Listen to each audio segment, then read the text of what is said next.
Oke, di sini saya hanya ingin mempreview untuk pertandingan khusus Arema Malang dengan Persiraja Banda Aceh dan juga dilanjutkan Persebaya Surabaya dengan Persela Lamongan.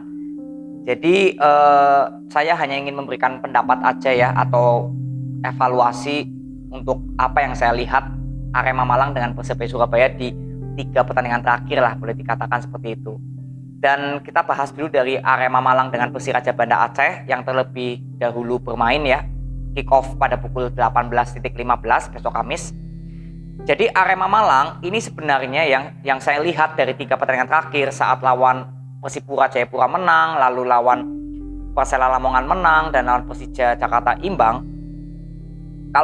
Kalau saya simpulkan ya dari 3 pertandingan terakhir, lawan Persipura Jayapura itu Fortes mencetak gol melalui free kick, melalui set play bola mati, bukan set play bola hidup.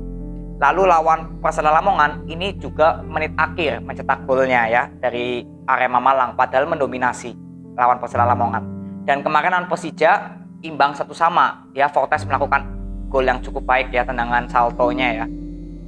Dan ini boleh dikatakan bahwa Arema Malang di lini depannya yang menjadi sorotan saya, bagaimana cara melakukan variasi serangan. Apalagi besok ketemu Persiraja Banda Aceh. Kita tahu bahwa Persiraja Banda Aceh ini performnya juga sedang baik ya. Lagi ada peningkatan nih perform dari Persiraja Banda Aceh. Tapi yang menjadi sorotan saya bahwa bagaimana Arema Malang di masalah power mencetak golnya. Karena di 3 pertandingan terakhir hanya berhasil mencetak 3 gol dan kemasukan 1. Kalau lini pertahanan dari Arema Malang ini juga sedikit akan saya bahas karena berkaitan dengan cara penyerangan Arema Malang di 3 pertandingan terakhir. Ini untuk evaluasi saja untuk menghadapi Persiraja Banda Aceh besok, bahwa Persiraja Banda Aceh ini berapa kali saya melihat itu lebih mengandalkan serangan balik. Jadi ketika Arema Malang membangun serangan, itu kemungkinan besar pemain dari Persiraja Banda Aceh akan mundur sampai setengah lapangan ke belakang. Nah, ini yang menjadi persoalan bahwa Arema Malang ketika bermain dengan tim yang boleh dikatakan pertahanannya penuh ya, setengah lapangan ke belakang, ini berapa kali terlihat kesulitan. Nah, ini yang saya untuk evaluasi saja atau pendapat saya bahwa sebenarnya yang saya lihat untuk cara penyerangan Arema Malang dari pemain belakang, tengah, sayap, depan, itu pemain sayap dari mungkin ada Yudo, Dendi, atau di target man Fortes ya, itu sebenarnya sudah tidak ada masalah. Pemain sayap dari Arema Malang itu sudah bagus, bisa memberikan intercept, bisa memberikan peluang gol, dan juga target man-nya Fortes ya, yang 3 pertandingan terakhir sudah mencetak 2 gol. Jadi boleh dikatakan bahwa pemain sayap dan pemain depan dari Arema Malang ini tidak ada masalah yang saya lihat. Tapi yang saya ingin soroti adalah variasi serangan jika Arema Malang membangun dari tengah. Nah, ini yang beberapa kali saya menjadi atau melihat ya, lini tengah dari Arema Malang berapa kali di 3 pertandingan terakhir lah boleh dikatakan, lawan Persipura, Persela, Persija. Kalau lawan Persela sih mendominasi ya Arema Malang. Jadi lawan Persija dan Persipura saja yang saya bahas. Lini tengah dan lini sayap, bahkan ke target man mereka, Fortes, itu jaraknya berapa kali saya melihat terlalu jauh. Nah, ini yang sebenarnya saya ingin bahas kemarin saat lawan Persela Lamongan dan Persija, tapi karena saya pergi keluar kota jadi nggak bisa saya bahas. Jadi saya melihat pemain tengah dari Arema Malang yang berapa kali jaraknya sedikit jauh dengan pemain sayap dan pemain depan. Walaupun memang saat membangun serangan dari tengah, itu pemain tengah dari Arema Malang sudah bagus, sudah baik. Tapi tinggal bagaimana saat pemain sayap dari Arema Malang membawa bola. Ini kan pemain sayap dari Arema Malang, katakan Yudo atau Dendi lah ya. Ini kan butuh tektokan ya untuk pemain sayap ini bisa melakukan intercept ya, bola-bola wancu gitu loh. Nah, ini yang berapa kali saya melihat Yudo atau Dendi seperti tidak bisa melakukan intercept karena nggak ada pemain tengahnya yang berdekatan. Nah, ini yang saya pengen lihat Arema Malang besok lawan Persiraja Banda Aceh, karena lawan Persiraja Banda Aceh ini benar-benar pemain tengah dan pemain sayap harus pinter-pinternya mencari pergerakan agar memancing pertahanan Persiraja Banda Aceh agar terbuka dan membiarkan Fortes melakukan pergerakan yang bebas untuk mencari ruang ya, karena Fortes ini kan juga sering mencari ruang ya, kadang ke kiri, kadang ke kanan. Nah, ini yang harus dilakukan pemain tengah dan pemain sayap Arema Malang, banyak melakukan pergerakan atau rotasi lah di sekitar areanya.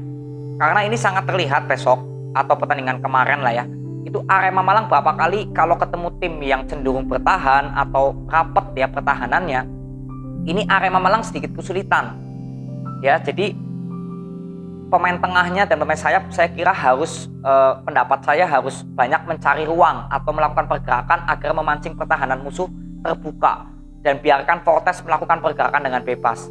Itu mungkin akan maksimal kembali yang saya lihat ya, pendapat saya sendiri ini.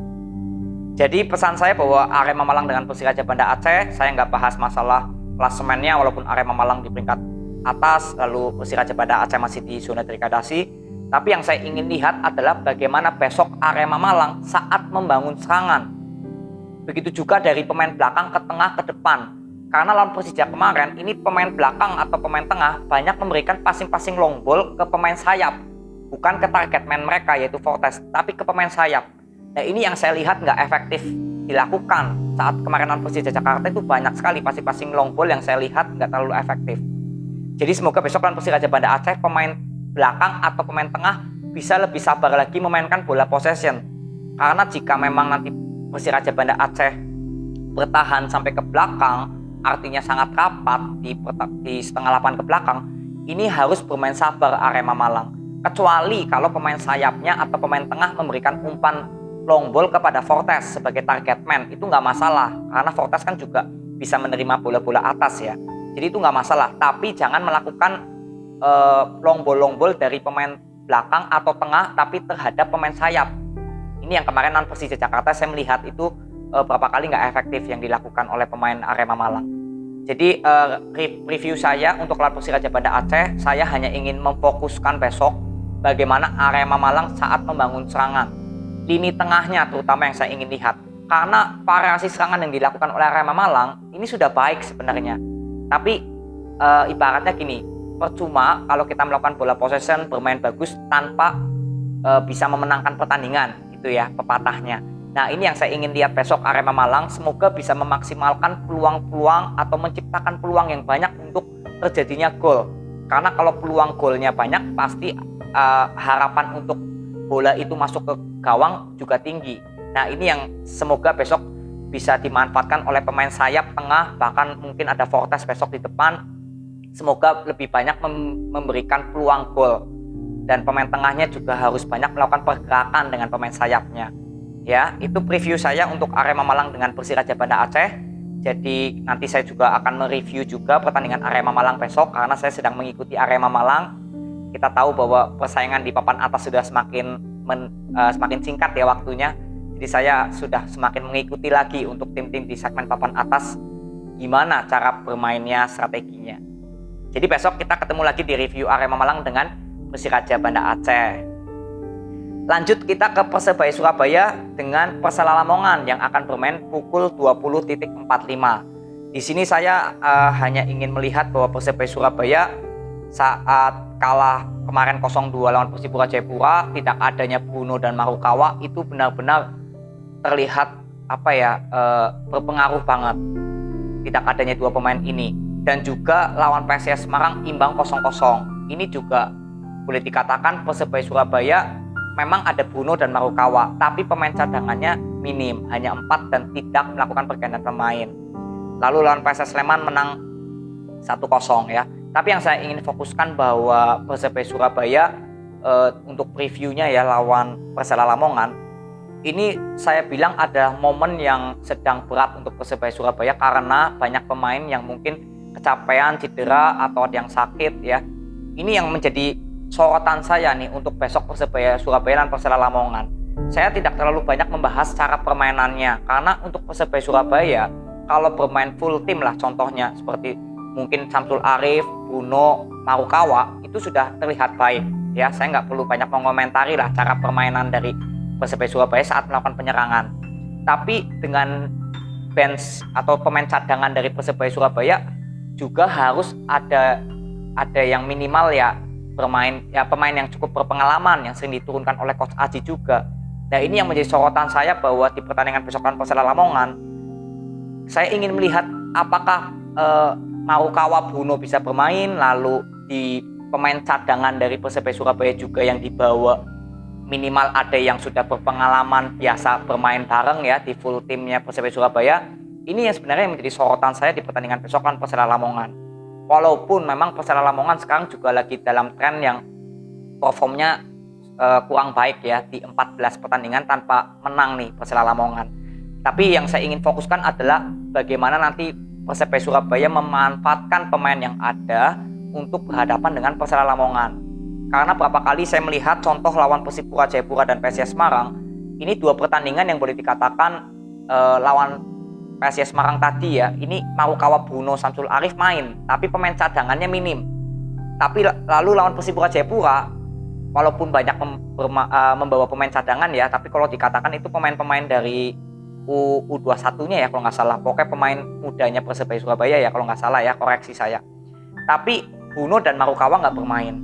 Jadi di dua pertandingan terakhir Persebaya Surabaya ini di masalah pemain yang diturunkan ini memang sudah tidak maksimal lah, boleh dikatakan seperti itu.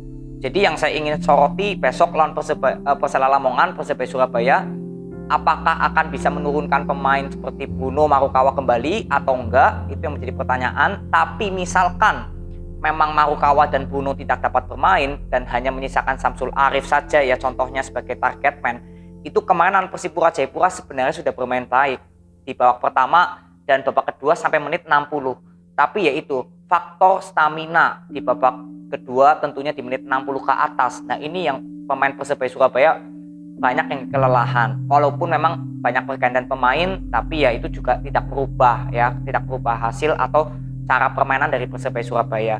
Jadi yang saya ingin katakan besok lawan Persela Lamongan, yang pertama pemain Persebaya Surabaya yang bisa bermain siapa saja, apakah pemain intinya boleh dikatakan 70% bisa bermain apa enggak, dan juga pemain cadangannya bagaimana, karena ini sangat pengaruh sekali ya faktor stamina.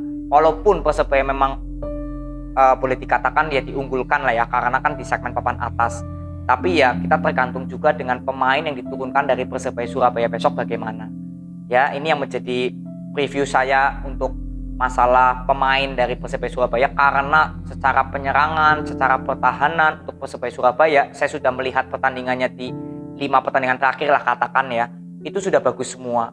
Tapi di 2 pertandingan terakhir memang faktor pemain.